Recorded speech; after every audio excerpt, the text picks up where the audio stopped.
अगर आपके घुटनों से आवाजें आती हैं तो आप परेशान मत हों। सिर्फ एक वर्जिश बताऊंगा और आपकी घुटनों की आवाजों से निजात मिल जाएगी आपको।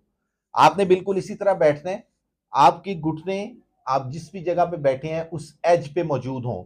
आपके पांव जमीन से थोड़ा सा ऊंचे हों और आपने अपनी टांग को बाहर की तरफ घुमाना है और आहिस्ता आहिस्ता इसको एक्सटेंड करना है, यानी कि इस टांग को खोलना है।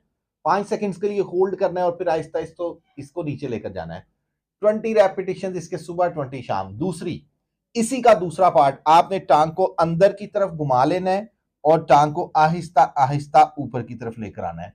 इसको एक्सटेंड करना है, फिर इसको आहिस्ता आहिस्ता आपने नीचे लेकर आना है।